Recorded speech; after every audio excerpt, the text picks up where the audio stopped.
Hello friends, welcome to Ruchitha cooking. இதுக்கு நம்ம என்ன பார்க்க போகிறோன்னா பசலைக்கீரை இப்படி செய்யலான்னு பார்க்கலாம்.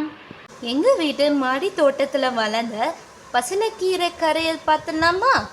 50 கிராம் பருப்பு எடுத்துக்கோங்க. இதை நல்லா தண்ணியில் போட்டு நல்லா வாஷ் பண்ணிக்கோங்க.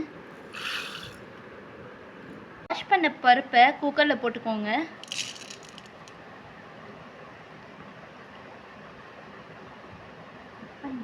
டம்ளர் தண்ணி ஊற்றிக்கோங்க.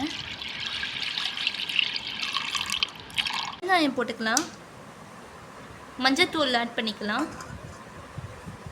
3 விசில் வருவாக்க குக் பண்ணுங்கள். பருப்பு நல்லா வெந்துச்சு. இதில் வாஷ் பண்ண கீரையும் தக்காளி வெங்காயம் ஆட் பண்ணிக்கலாம். சட்டியில் போட்டு நல்லா கடைஞ்சிக்கோங்க.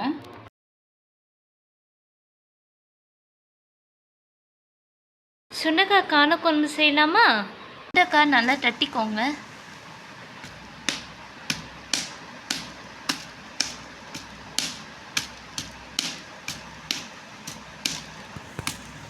தட்டின சுண்டைக்காவை தண்ணியில் போட்டுக்கோங்க. அப்போ தான் சுண்டைக்காவோட சீனும் கசப்பு தன்மையும் கம்மியாகும். கடாய் வச்சுட்டு நல்லெண்ணெய் ஊற்றிக்கலாம். வெந்தயம் போட்டுக்கலாம். கடுகு போட்டுக்கலாம். பூண்டு வெங்காயம் போட்டுக்கலாம். வெங்காயம் தக்காளியும் நல்லா கிரைண்ட் பண்ணிக்கோங்க. கருவேப்பிலை போட்டுக்கோங்க. சுண்டைக்காய் போட்டுட்டு நல்லா ஃப்ரை பண்ணி எடுத்துக்கோங்க. கிரைண்ட் பண்ண வெங்காயம் தக்காளி போட்டுக்கலாம். இதில் சால்ட் போட்டுக்கலாம். 2 டேபிள் ஸ்பூன் மிளகாய் தூள் போட்டுக்கோங்க. நல்லா மிக்ஸ் பண்ணிக்கோங்க. புளி தண்ணி ஊற்றிக்கலாம். சேர்த்துட்டு நல்லா மிக்ஸ் பண்ணிக்கோங்க.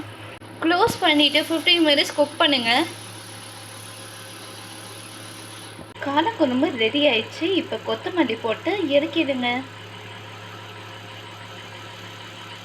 சுட சுட சாதம், சுண்டைக்காய் காரக்குழம்பு, பசலைக்கீரை ரசம், அவரைக்காய் பொரியல். வாங்க சாப்பிட்லாம்.